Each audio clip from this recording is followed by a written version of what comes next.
I am your host of Across Generations, Tiffany D. Cross, and this is the only place where you will hear three different perspectives from three distinct generations of Black women, and I'm so thrilled to invite you to this conversation. Welcome to another episode of Across Generations, and I'm super excited to talk about today's topic. Let's talk about dating. Now, first, I just want to tell you a little bit about myself. When I was in my early 20s, I treated dating like a journey to marriage. So everyone who showed up, unbeknownst to them, was on an audition to see if they would make a good husband, a good father to my children, life partner, etc. And I quickly weeded people out.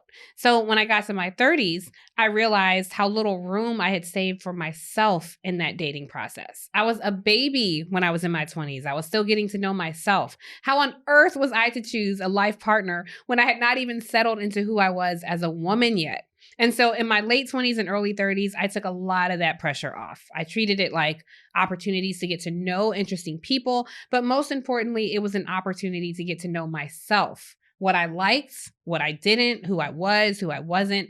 And now, being middle-aged, which still sounds so crazy to say that, life comes at you fast. Being middle-aged, I can say that it served me so well.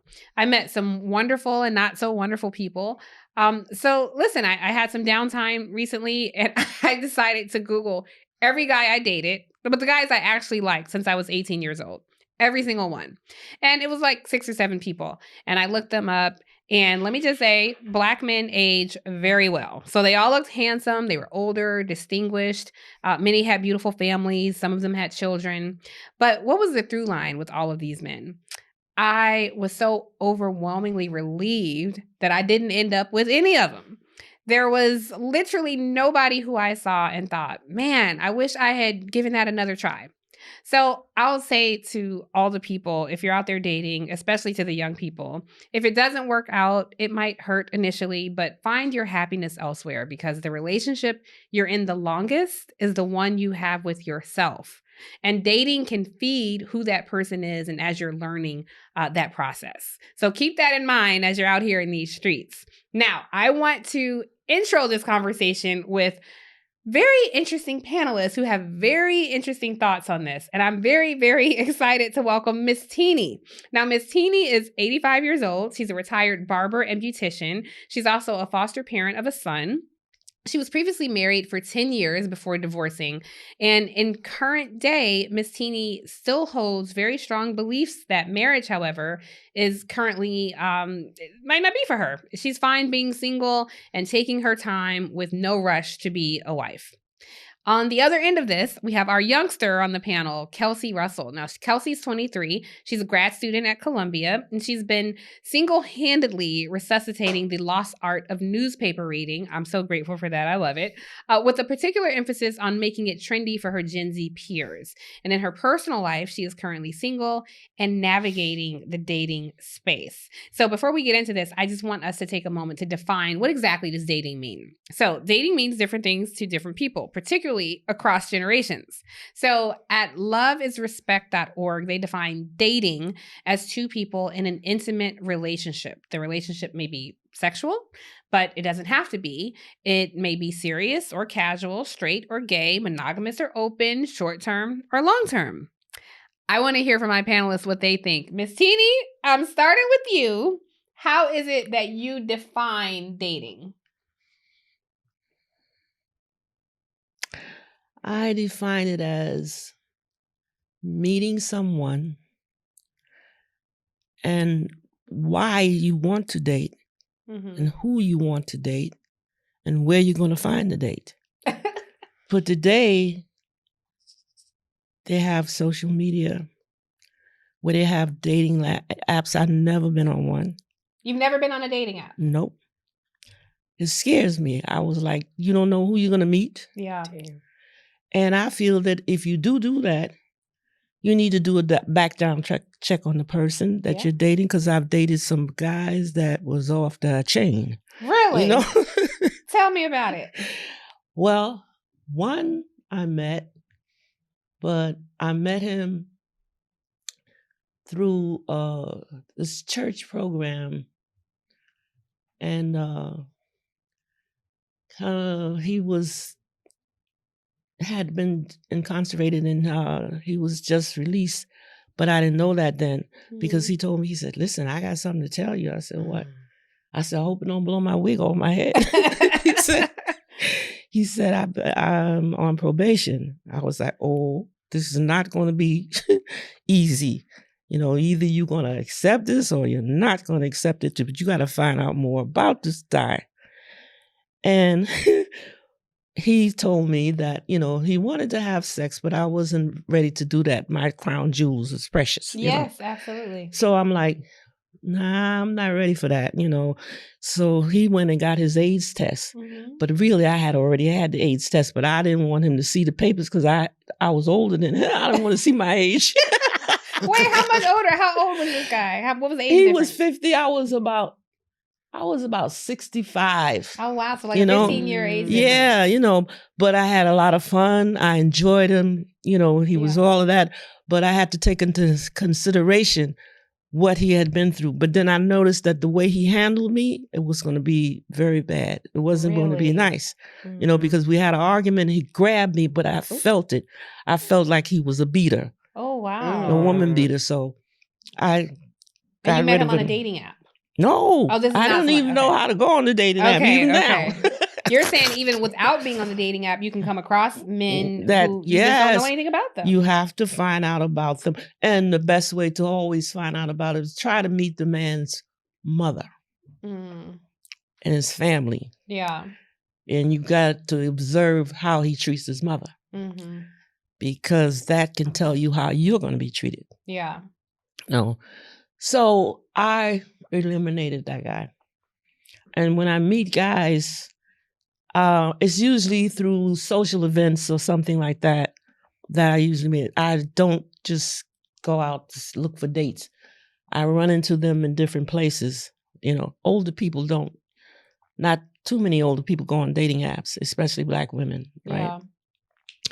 And I usually meet them through, and then I've had experiences. And when you're dating someone, you have to be careful with the drinking with them, because you can get raped, and that has happened, And you have to be mindful of them around your children. It's a lot to it. You just don't meet someone and don't try to check out their background, Did the sexual assault happen to you or someone you know? Me. Really? I'm so sorry. So that sort of like kept me away from, just going out, meeting people and dating. I have to check you out. I have to tell you to give me an application. Yeah. As to who you are, and don't allow, men dating to come into your home right away. Yeah. But then there's too much, you get tired of the dinner dates. Eventually he's going to come to your home or you go to his. You have to be careful about things like that. So it's sort of difficult, especially if you're older, you have children, because I've seen my dates say things to me about my son that didn't sit too well, And I enjoyed the fact I love men. And I wanted so badly to really meet someone that would be beneficial to meeting my son, And then I found out that a lot of them are not really for your children. You really have to be careful with that. Yeah. You have to get to really know that person before you allow that person in your home around your child. Yeah, of course. So dating, but then too, the way I date is the men in my life. I've been dating for like 10 to 15 years. Really? Yeah. 10 or 15? Why not? So for 10 or 15 years dating, then why Even not get more. married? Oh, no. I was married, and that was too much trauma. Really? Then you learn, though, that the cheating doesn't stop in marriage. Even when you're dating, you're going to find them cheating, So they teach you how to cheat. Yeah. Y'all learn from them. Have you learned how to cheat? Sure, girl. Right, that was my question. I'm gonna come back to that. The thing about cheating is you cannot have so many girlfriends telling them your business, telling them, you know what I mean? Because they can destroy it. Yeah. You know. All right. Well, we'll get into cheating in a minute. I want to hear from our youngster here. Okay. Before you tell her how to cheat, let me get to our youngster. No, she can tell me now. So, Kelsey, you heard how I define or how we define dating on the show. Right. What is your definition of dating? I feel like for me, I think about dating as the pre-step to being in a relationship. So even what Miss Teenie was saying, this is going to be a very Generation Z statement, but what your partner's relationship with their mom, especially a man, is very key to probably how they're going to treat you. So I see dating as all of these, the dates that you're going on, right? Where are we going? Are we enjoying each other? I'm looking at how you're treating other people, your character. That's what I see dating as. And then I'm testing it as, do I want to be in a relationship with you? Do we want to be monogamous? So that's what I see dating as, pretty much the actions of going on dates, seeing if we should be in a relationship, and if I want to be in a relationship with you, more so than anything. Yeah. That makes sense. So I don't know. I think dating for me is, again, I kind of agree with you. It's on the way to an exclusive relationship.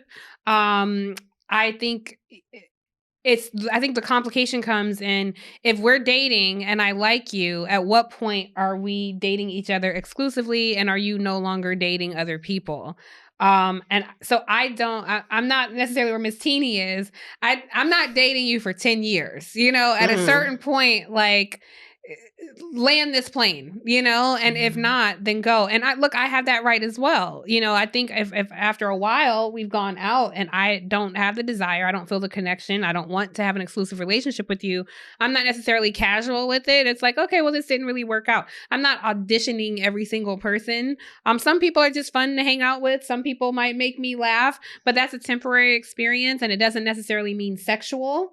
So that's kind of how I look at it. One thing I think is interesting, interesting might be too nice a word, frustrating. I see so many on Instagram, Miss Teenie. I've seen Miss Teenie on Instagram, but I've seen other people on Instagram talking about, everybody fancies themselves a relationship expert these days, and there's all these like toxic conversations and with people offering an opinion.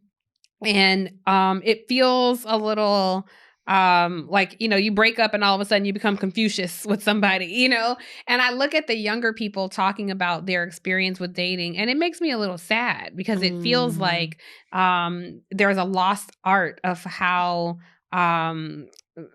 we relate to each other. And so I'm curious, a lot of conversation around who pays for what on this journey to dating. Do you care about who is paying for these activities? When you go to dinner, who's paying? Right. I absolutely care. But I grew up in a household where I've never seen my mom like pay for a dinner, right? I mean, maybe if she feels like it or if she's inclined.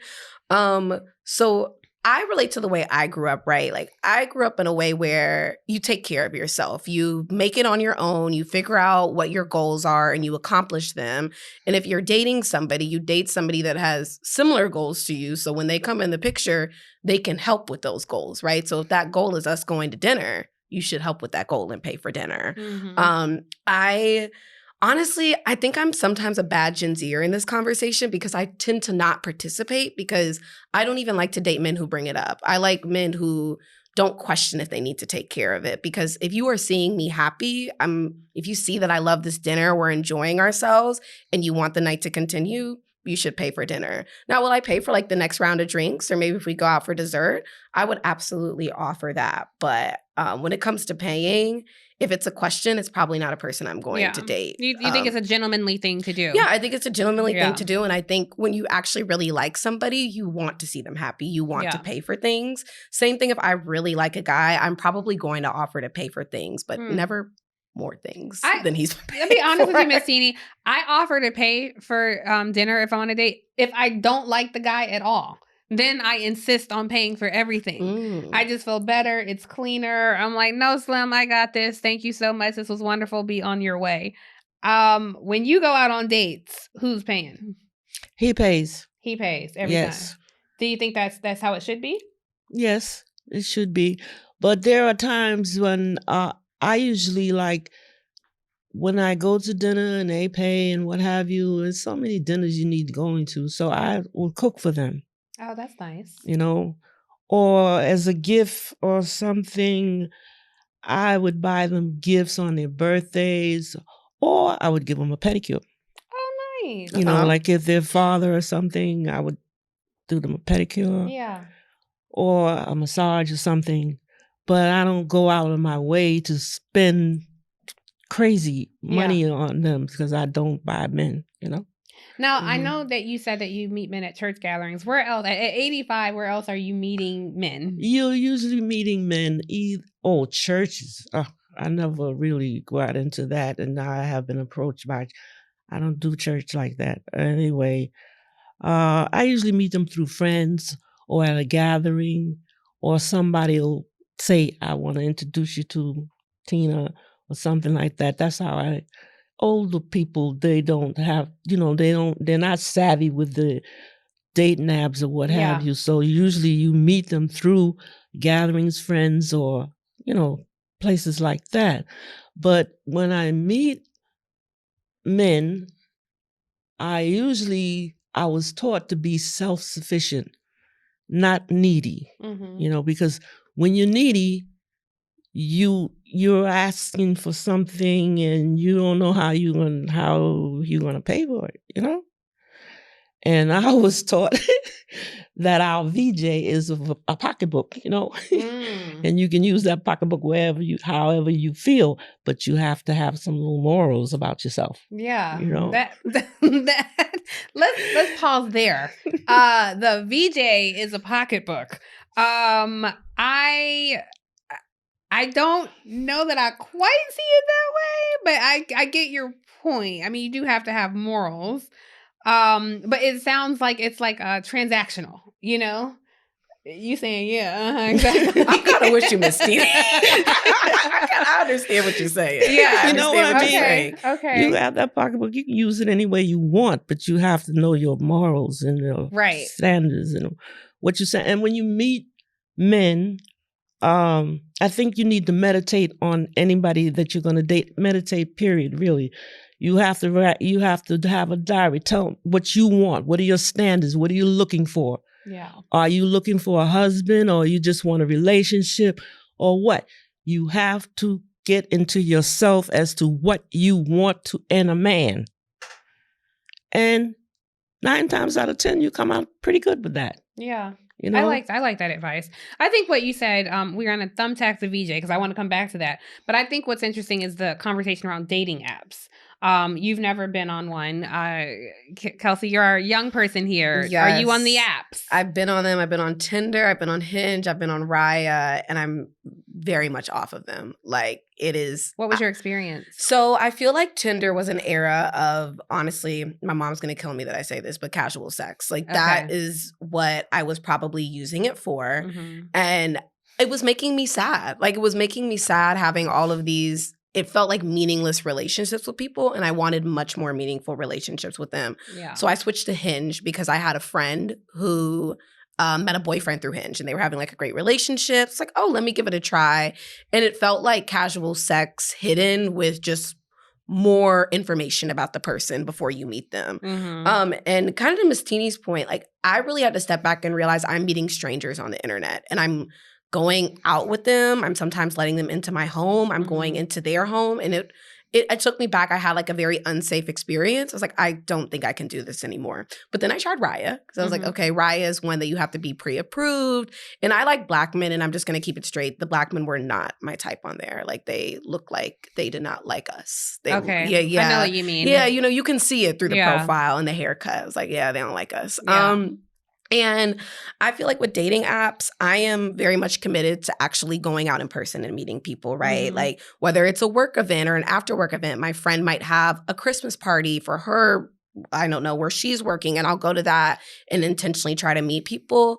But the dating apps have really started to freak me out. So, like, these are complete strangers, and it's so difficult to measure people's intentions. Like, I hear what you say about you have to tell people what you want, but I feel like on the internet, people will just become what you want them to become, right? Mm-hmm. If you tell them over text, I'm looking for a boyfriend, by date 3 or 4, they're going to be acting like your boyfriend. But by date 8, once they get what they want, they disappear and change. So I feel like the internet is not, for me personally, a good way to meet people, especially because I have a profile on the internet. I have a personality.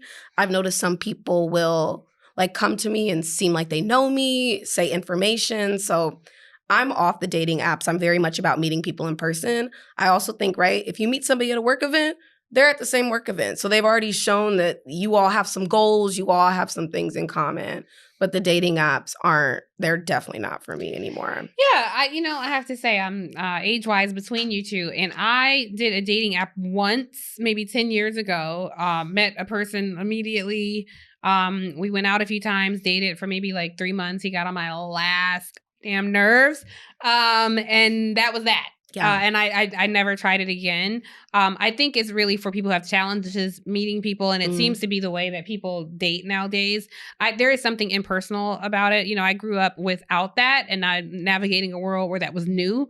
And so it's just not been my thing personally. I also, I'm just kind of private, so I wouldn't feel comfortable with it. And I do think there's a lost art to like spit your game, talk to me. Because if you can come up to me, say something. It's already letting me know something. You're showing full interest completely versus a like. Completely. That's so most men, when I have met men, it's been through other people. Someone says, hey, or they've talked to somebody on my team or someone in my circle and have asked to meet me. And so I've dated a lot. I've gone out on a lot of first dates. It hasn't always led to a relationship. But I think this brings up the question around sex, or using your pocketbook, like Miss Teenie said. I think, that is a thing in dating. So if I'm dating and we're trying to figure out if this is a good relationship, are we having sex? Are we being intimate? And personally, I have to say, in the spirit of public health, for one, but also just how I feel, I don't believe in having sex with multiple people. I think if we're dating and we're physically intimate, then that's what it is. If you want to have sex with other people, have at it, Playboy, but I'm not a part of it. Then that is your business, and we probably need to put our stuff on ice for a while. But nowadays, it just feels like it's a free for all. And I don't think that people look at it. It feels like, especially with these dating apps, that sex is something you do to a woman, not making love with a woman. And I just have a problem with it. Miss Teenie, do you believe in casual sex? No. No, tell me why. Well, first of all, you need to be friends with the person first. Mm-hmm. And that way you can tell whether or not you want to have sex with that person. You want to be friends first. You don't want to be sex partners. Mm-hmm. It depends on what you want and what you'll do and what you won't do. So you have to set standards for yourself. When you meet a man, you have to set standards as what you will allow them to do to you and what you won't allow them. Mm-hmm. And men study us.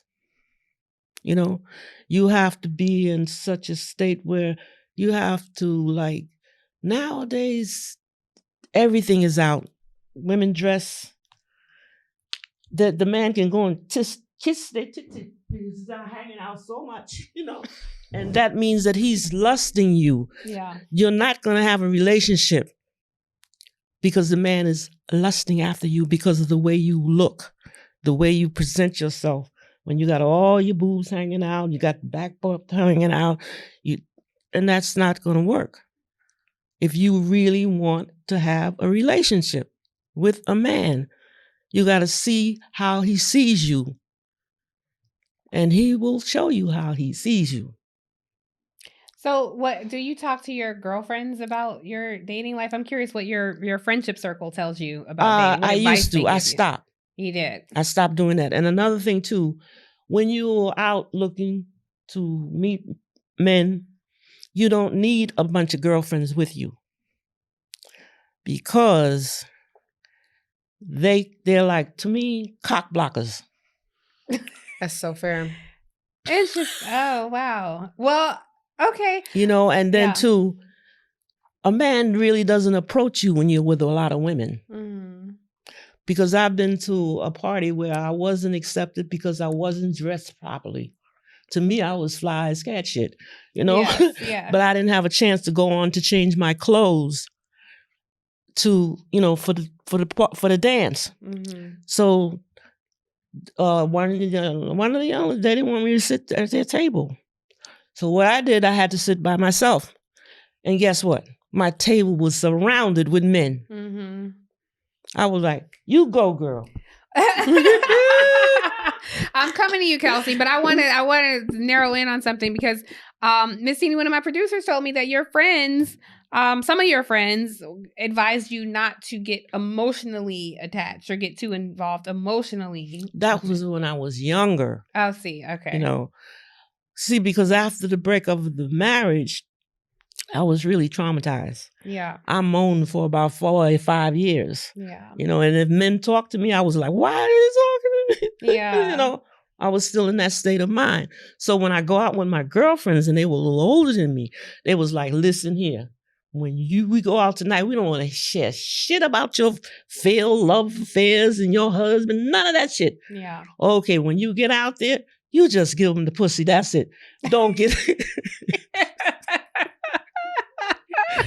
Don't you be calling about, I was in love with him and he ain't seen me, blah, blah, blah. She said, that's all you do. Wow. Did you take their advice? Oh, yeah, I was free cocking Molly for a while. Is that right? Wow. Then I had to grab a hold of myself. I started going to church, Yeah. Miss Freaky T. I started going to church. I started going to Reverend Ike, right? Yeah. And he really... I loved it because he was like a science of the mind person. It wasn't about Peter Pill and all of them other people so much as, he's taught the thoughts of your mind and, things that you need for yourself and whatnot. And I loved it. So I had to grab a hold of myself. And then I had to figure out, what do you want? Who do you want? How do you want it? Yeah. That's I had to learn to think before I leap. So that's what happened to me. And I calmed down. I stopped hanging in the same crowd. I stopped hanging on the bar stools. Yeah. I stopped doing a lot of stuff. I was busy into myself. And that's when I, know who to choose and who not to. Right. Yeah. How do you feel about casual sex? I need to go to church first. I should go to church. Okay, so I stand on I don't believe that anything is casual. Even if that is just somebody that you are seeing as your sneaky link, as somebody who you might see every Saturday, every other Saturday. Sex is quite disgusting. I used to teach health education, and I remember really I would break it down to students. This is not the it's kind of disgusting, right? These are bodies touching together, not to shame anybody for doing it. Sex is awesome at the same time, but these are bodies rubbing together. This is sweat touching. This is fluids mixing. And the more you like a person, the less disgusting it becomes, the more exciting it becomes. So I feel like when I don't believe in casual sex for myself, because I know how emotional of a person I am. If I like you, I really like you. Yeah. So it's hard for me to just want to have sex with you. I want to talk to you all the time. I want to go on dates with you. I want to talk about how my day is. So I feel like I've been in this era of life where I want both at the same time, which means I actually want a relationship. I want to be dating seriously. And like I said, the casual sex to me was draining. I didn't feel seen as a person. I felt like a body, and I felt like, I'm sexy, I'm hot, but that's it. And once this is over, you disappear. And I also felt like, I don't know if y'all have heard that Jasmine Sullivan's last album, I think it's Amanda's Tale or something in it. And she talks about how I felt like, my coochie was all I had. And it was all I had on other women is that I'm going to be with this man and I'm going to beep the beep out of him. Well, that's how every woman is approaching this man. So I feel like now I'm just at a status where I'm trying to actually really pour into myself, feel what do I like, and it's actually helped me weed out a lot of people that I might think I want to have casual sex with, and I'm like, you're actually just really sexy, and I actually just want to look at you, and I'm okay with that right now. So I just realized for myself and like my health how unhealthy like casual sex is for me. But I also know I have plenty of friends that have a lot of casual sex and they're living their best life, but that's not the way my brain works. You know, Same. I'm different. Yeah. I think if there are women out there who own their sexuality and they say, hey, this is what I want, I'm going forward. It's my choice. I'm of sound mind. I give consent. I applaud it. That's fine. Personally, I don't quite think sex is disgusting. I rather enjoy it. But I was having this conversation with my friends, and I was two of my guy friends, and I was like, you guys are crazy. Like, I like to have sex. I didn't use that term, but Miss Teenie's here, so I'll watch my mouth. But I was making the point. And one of my friends said, no, you don't. You like to make love. If you like to do that other word, you'd be doing it all the time. You like to make love. You're looking for people to make love to you. I think that's such a key difference about myself. It's true. And I think more women would likely be open to casual sex if more men, particularly younger men, I would say, would acknowledge their humanity in the process. You know, it's not just an enjoyment hole. It's not a fun hole. You know, like there is an art to it. And I think that gets lost as well. The streets got a lot to say. The streets are talking, and I want you guys to listen to this clip because we talked a little bit about who pays for a date, but there's been a lot of conversation around this whole exchange of goods and services, Miss Teenie might call it. So we're going to take a listen to a clip, and we'll talk about it on the other side. So you're highly feminist. Yes. You consider yourself a independent woman. Yes. Who do you think on a first date should pay? I would say the man. How do you reconcile being a feminist, claiming to be an independent woman, but still needing to have the man take the lead and pay for the first date? Yeah, that is fair. I guess it comes down, well, yeah. You cannot recoil at the very idea of gender roles, but then expect men to pay, because men paying is a gender role. So you can't just throw out and discard all the gender roles that have to do with you, but then expect the man to still abide by every gender role that applies to him. No, yeah. Okay, I think this whole idea of who should pay, and I've been seeing this chatter on these here internets and hearing, you know, what different people offer. And I honestly think it's a rather sad conversation because I wish we would take it off the table and just talk about what is it you like about this person? How do you get to know this person? Because everything doesn't cost money. Look, in Washington, D.C. and in New York City, two cities I split my time between, there are so many things. Let's go for a walk in Central Park. Let's go sit at Fort Greene and you know, have a picnic. You know, let's go all the museums that are here. In D.C., there are all the Smithsonians. There's so many things that we can do.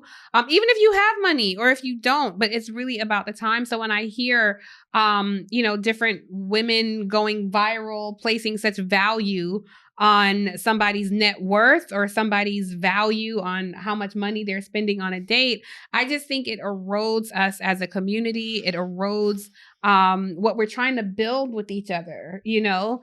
And so I wonder, especially from you, Miss Teenie, how has dating changed over the years when it comes to these kinds of things, from sex to who pays to all of it in your decades of life?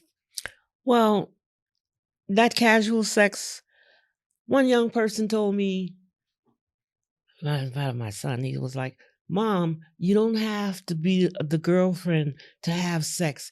You can meet somebody at a party and you just have sex because you're having a good time. Right. And I was like, my lip dropped. I was like, what?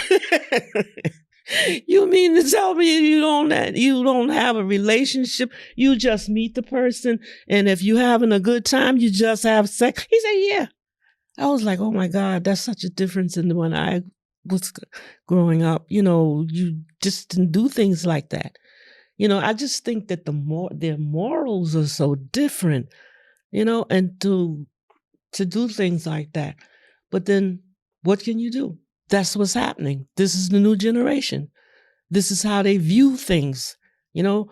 But I feel that it's a lot of the parents' fault because you need to sit. But back in the day, they didn't tell you that if you have sex, you're going to get pregnant. If the boys touch you, you can get pregnant. They don't explain. The older generation did not explain sexual things to their children. But this new coming generation, the way that the sex thing is going, is that they have not been taught. They have not had a conversation with their father and their mother. But nowadays they don't have a two-parenting household that needs to just come out and tell you what is going on with sex. You need to explain that. And these kids, they know about sex and they're having sex at 10 and 12 years old. Wow. They're really having sex. Well, my grandson told me, he told my sister he had 2 girlfriends in his class. She said, well, how you manage to have 2 girlfriends? He said, how do you do that? She said, well, the other grandmother don't show up. I talked to that one. Wow. And then when the other grandmother show up, I talked to that. I was like, he's only 7 years old and already he know how to play the game. Yeah. So Ms. Teenie, when it comes to dating, when do you think it is appropriate to have sex? First, you have to get to know the person and know when you want to have sex. It's up to you whether or not you want sex. Then when you decide, you let that person know that you're ready. And to make sure that you're safe, you make sure that that person has had its AIDS test and you want to see it. And you want to know if they're sexing other people. Mm-hmm. You know what I mean? It's what you want. Yeah. Because this is yours. Exactly. To do what you want. Was it always like that? Like when you were younger, do you think women had that same agency?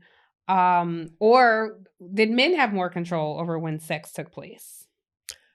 I believe that the women that back in the day, they're the ones that could make the decision whether or not they're ready to have sex with them.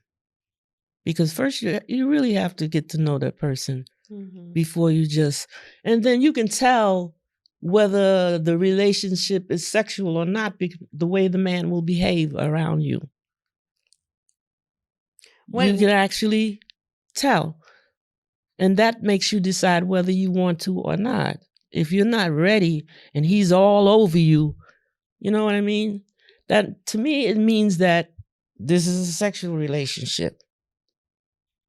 Is there something for you personally? Like, is there a point in when you meet somebody, it's like, all right, do you have a time limit? Is there anything like that? Yeah, I have a time limit. What's your time limit? Give him about 6 months. Don't have sex with him for 6 months. Yep. When you're older, you're not really, as you grow older, as old as I am, a museum, right? Your sexual desires are not the same. So that, and his is not either. If it's near your age or around your age, it's not that much of a sexual thing. The thing is companionship. You love men. I love men. So I like men being around me, whether we doing the nasty or not. Yeah. You know what I'm saying? I want to say something like that. Yeah, you're fine. Speak freely. Yeah, definitely. It's more companionship and what he contributes to your relationship. Women need help. He could be the person like I ain't gonna say that. Anyway, this boyfriend is like, he's a construction, what do you call it? A contractor. And I love the talent and the skills and the way that he takes care of me. My house and everything. I love that part of him. And then I date someone, there can be an accountant or something that helps me. These become your boyfriends. Older ladies are not dating unless they're meeting, they're not meeting men on media. You're meeting men through introductions from other people. And that's how I choose date. Mm-hmm. And I like a relationship, whether it's sex or whether it's I like what they can do for me and I can do for them. It's companionship. Companionship is more intimacy. Yes. Yeah. It's not always physical. And a friend you can talk to, you can talk about people, you can do whatever, you know. And then you have to know how he treats people. Yeah. Yeah. And then, like I said before, you have to meet the family of that person. Yeah. Absolutely. Especially the mom, because that's the man's first girlfriend. Yeah, absolutely. Is the mommy. Yeah. I want to ask you about some lingo, because you said cock blocking earlier. And there are so many terms nowadays that are used that I'm just curious, like what the language was like back in the day. Because you hear people that was the language. Sugar daddy. The language is, the cock blocking is like, you won't be they keep you from getting whatever you need. Yeah, we know what cock blocking by you having all these women, or letting them all know about your dates and what you're doing and what have you. And sometimes I've been in the presence of girls, young ladies and whatnot, and a man will come straight toward you, right? They be on the side rolling their eyes at the man and telling you all kinds of crazy shit. Oh, that child, you don't need to be messing with him because he's so and so and so. Yeah. That's cock blocking. Yeah. Well, what about so there are terms that people use for women or people who they would describe as promiscuous. And so, people use the term hoe, people use the word trick, all these things. Yeah, well, that's what we did back in the days. We used to say what were the words? What would you call a promiscuous woman? Hoe. Yeah. So hoe is timeless, as we have learned here on Across Generations. Yeah. Hoe is timeless. We're gonna title Free this Cock episode and Molly. Free Cock and Molly. Now that was one you dropped that I had not heard. Cockin'? Free Cock and Molly. Oh, free cocking or free hocking? Yeah, I mean, she give it up all the time. Anytime. How long have you been with your boyfriend? 19 years. 19 years. And how did you all meet? He was a contractor. Oh, this is the contractor. Okay, got it. And he, did my apartment. Yes. And that's when we, fell in love. I love it. Or fell like each other, whatever you want to call it. In love or in like. I love it. Kelsey, curious from you about dating and the terminology we use, particularly promiscuity. So if you're casually dating somebody, do you tell the man, like, I'm dating other people, I am physically intimate with other people? Or do you feel like that's none of your business? That's none of his business. Like, if we are in an intimate relationship, we're talking sexual, then I do think everybody needs to be open and honest about who we're dating. But if I'm dating other people, that's not your business. Your business is to make me, or my business is to understand why I should stop dating these other people and date you only. I like that. Yeah, I don't believe in running and like telling all of your business to somebody either, because who knows what they can do with that, right? Like, you don't know how people were raised, you don't know what they have been through before, and they might have been with a girl 3 years ago who was dating 3 other guys and something went wrong, and now he's like, oh, I'm never doing that again. So to me, it's not anybody's business. Now, the more physical we get, the more honest and open we need to be. But I think that goes back to the point of, I kind of am at a place where I don't even want to be intimate with somebody, to where if I'm asking them those questions, I need to know I trust them and their answers, because now it's like, you could tell me you're not sleeping with anybody and you absolutely could be sleeping with other people. Yeah. So that's when it comes into I need to really like you. You know, I would say I feel that same way, except I was dating a guy who went out of his way to tell me he was dating other people. And I thought it was so shitty and in such poor taste. And I had such an attitude about it. It was all I could think about. And it became such an issue with us because it's like, I never asked you anything and I never asked you for anything. We were so early. We were still getting to know each other. And I felt like you're going out of your way to tell me this. Why? You know, and I think it was because he was just in a different place. I don't know, but I kind of wanted to say, get some more game about yourself because like this, I would not have offered that information, or if I did, like I offered it and I didn't ask for anything in return. So I didn't like that. And I've never, like when I'm with you, this is our time together. I've never really had to focus. No man has ever given me a reason to focus on what he's doing when he's not with me, as long as he's taking care of business when we're together. This guy, I just feel like you fucked up the game because everything was going great until you went out of your way to say, well, just so you know. Why, my G? Who asked you? Like, stop it. It just became such an issue. So I don't volunteer that information. If asked a question, I always give an honest answer. But it's not my preference to have those types of experiences.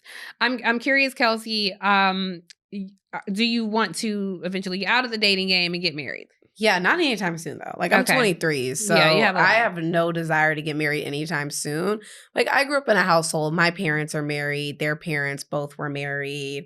Like my mom's mom was married twice. So marriage has always been a goal to me. Like I think it's beautiful. Like I want a family, and I think it's very important to raise a family to me in a 2-parent household, not because people who are married are better, but I think it provides like 2 separate views for a child, right? Like a child is watching people compromise. Like a child is also like has 2 outlets versus 1. So I do hope to get married, but I'm also realistic. Like I'm 23. I have some trips planned in the next year. Yeah. I'm talking about casual sex on here. Who knows? Yeah, what will happen on those trips. But I will say that like I really do want to get married. I want to see what that is like. I want to explore that. And I'm also a person like marriage is a covenant, but it's not forever. Like if it needs to end, it can end. You can get remarried. Really? Yeah, like marriage is a covenant. It's supposed to be. If you're going into marriage saying, "Well, if it needs to end, it can end." Yeah, but that doesn't sound like a true commitment. Maybe it doesn't, but I feel like you still have to look out for yourself. Like if it's a true covenant, but the covenant is not serving you, the person's becoming mean, or you're realizing yourself starting to slip away in a way that like you all can't work together. I think it's important to know, like, I can still take a step away. And that doesn't mean I'm a bad person. It doesn't mean, like, I'm not a godly person. It means I have to take care of myself, especially, like, I know that a lot of people are like, I'm staying married for kids. I honestly think that's one of the most unhealthy things you can ever say. Like, I kind of get the point. But at the same time, if it's unhealthy to a point, it's still affecting the kids. So I would say that I want to get married one day. And I'm dating to marry. But I'm also dating, like, just because I don't want to marry you doesn't mean we have to stop dating. But if I'm like, oh, this is somebody I actually might really want to marry, I might actually stop dating them and be more friends with them and just really, because you're not at that place in life now. Yeah, let's just put you on ice. Let's put it on ice. I'll be right back. Exactly. Yeah, and we can rehash this if it's actually meant to be later. Yeah. So some of what you said, I completely agree with. Some of it, I feel like that's the challenge with this swipe left, swipe right generation. Right. Your attitude on marriage, because it's like, yes, I can guarantee you, your spouse will be mean sometimes, and it will be ugly times. I have a group of friends. And they were older than me. They were about 20 years older than me, but we would connect and chat. And they asked me at the time, they said, Tiffany, what was your longest relationship? And I said, I don't know, maybe a year and a half. This was like 20 years ago. And they said, you will have a bad time in your marriage that is 3 times longer than your longest relationship.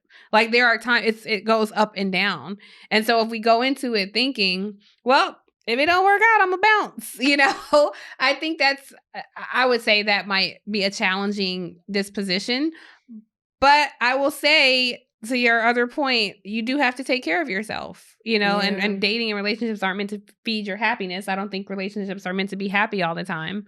So it's a balance to it. You strike a balance. I have to like push back on your friends that are 20 years old, right? Because 20 years older. Yeah. they're still making a choice, right, to be unhappy for those 3 years. So I don't know, maybe this is just something I think but about. happiness is on the other side. Like, they look back and they're like, I was so grateful we stuck it out, or I grew. I have somebody who I dated and like this all the time. And I think the gravitational pull afterwards, like I feel so much closer to him now because of all these fights, because of those periods of unhappiness, because of, the tears and things that we had gone through. And that was a process of learning about each other, unlearning some bad habits in myself. I'm telling you, for the folks watching at home and listening to us right now, there is nothing that will reveal yourself to you like another person who is the most intimate with you. So if you're dating, be ready to meet yourself, because that's the person you're at war with. That's the person you're in conflict with. That is the person who you will have the longest relationship with. And so I think if the first sign of bad times, if I'm ready to jet, then I'm going to miss out on some real intimacy. But look, I think it's a great attitude that you have at 23. Yeah. I think it may change, I hope over the years. I hope it does. I feel like the key, though, I guess to that point is also to be in the same values of like, we want to grow through this. Yes. You know, because then that changes. Yeah, I think so. Miss Teenie, we're closing out the show. But I just want to ask your advice. I'm 45. Kelsey is 23. We are two ladies who are dating. What is the one piece of advice you would offer each of us as we continue in this journey? Help younger Black women. Teach them how to value themselves, how to go at their goals. Because what happened with me, I had a group called the Teenie's Cornrow Factory. And I saw in my community that the young girls were gravitating toward the hustlers and the drug dealers and what have you. So they used to come in the salon where I was working and ask for a job. Mm-hmm. So I would let them sneak in and do a little work. And then the owner found out and she told me, you can't do this. You have to take those girls out. You can't do this. Blah, blah.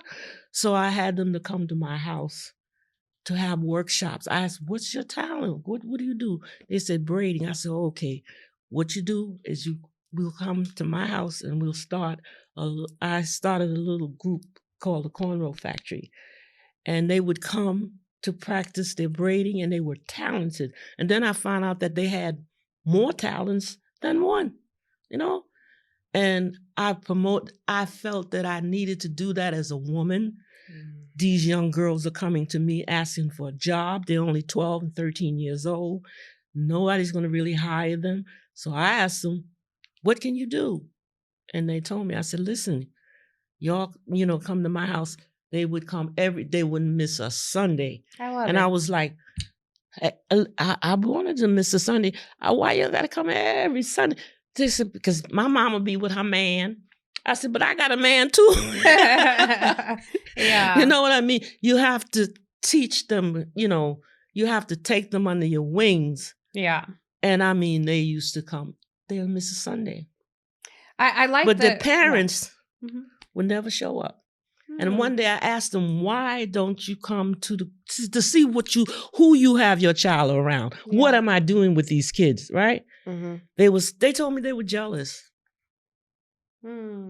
That's sad. Stupid, right? Yeah. Well, I think you've been But I think that, take an interest in young ladies and help them. Yeah. You know what I mean? Yeah. What advice do you have specifically for single women and dating?